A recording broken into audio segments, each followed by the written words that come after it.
Good evening. My name is Ricardo, and I am with the Patriotic Immigrant, or I am the Patriotic Immigrant. Sorry, I'm so new to this. Um, I'm gonna play a video of something that happened yesterday, and I'm gonna talk about it a little bit. Um, so yeah, here we go. Before we get to the CIA whistleblower about the COVID-19 pandemic and Dr. Anthony Fauci's role in the cover-up, you also have some news coming out of the CIA that you'd like to share.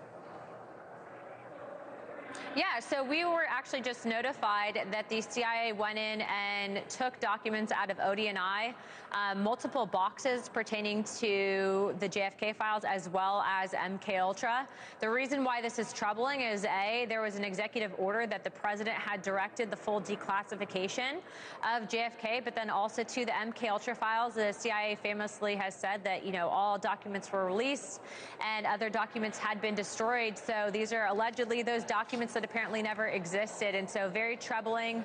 I did just talk to Chairman Comer, and we are sending in the next hour or so a preservation of documents request to the CIA.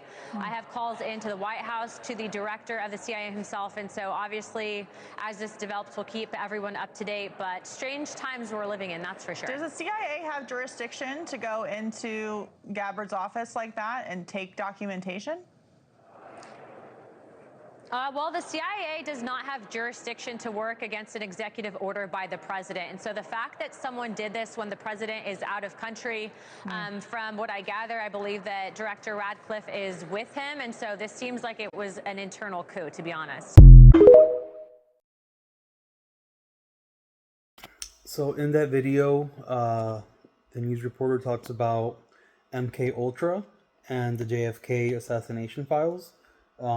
They were supposed to be declassified via executive order by the president, and it appears that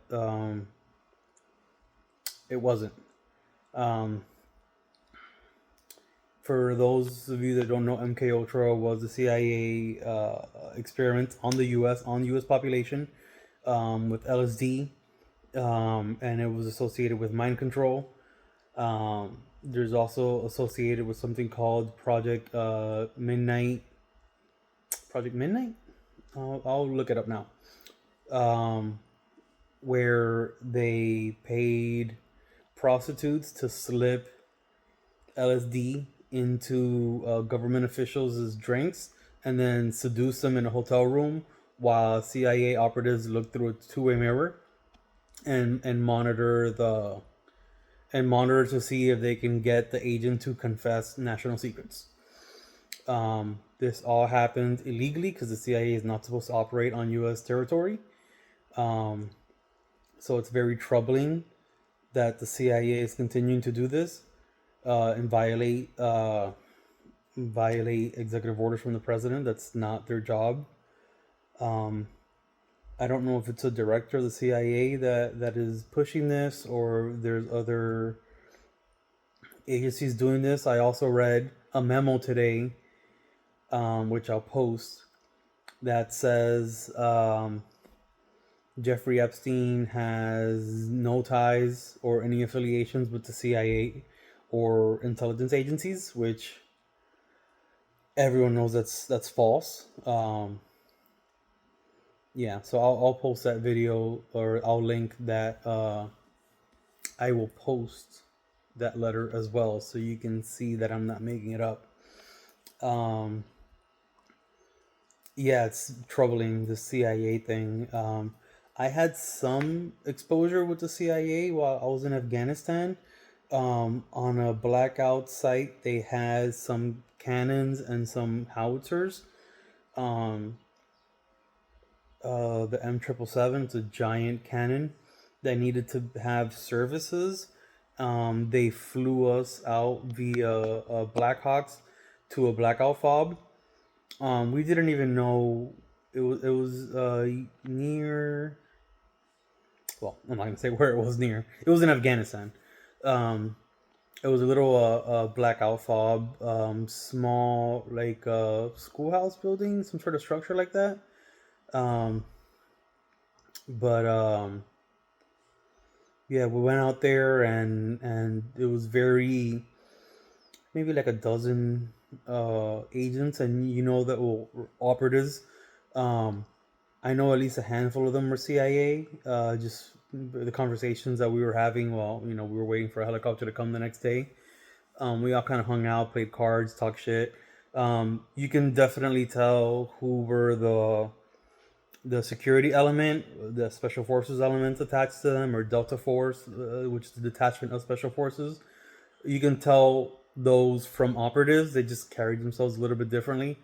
Um, and the operatives were less physically inclined, I guess. They were like scrawnier, while the operatives and the security element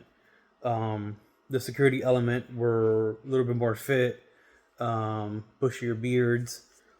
You could just, the way they carried themselves, it's completely different than the operatives. You could tell the operatives didn't want to be there. The SF guys were at home, right? But yeah, so I said limited exposure. They were just doing interrogations out there. Said nothing really interesting. Um, but yeah, so limited exposure to the CIA from my behalf. Apart from that, yeah, it was it's troubling what the CIA is doing, and if it is being weaponized, it needs to be disbanded. We need to just get rid of it altogether. There's no reason. I mean, we have law enforcement from counties and from cities doing joint task operations overseas. So I mean, like Miami-Dade Police Department has officers in Israel right now conducting, policing work. So we send our local government, our local law enforcers, our state law enforcers. We send them all over the world. So we don't need the CIA to do that. That agency needs to be disbanded, um, altogether. So let me know if you agree, or let me know what you think.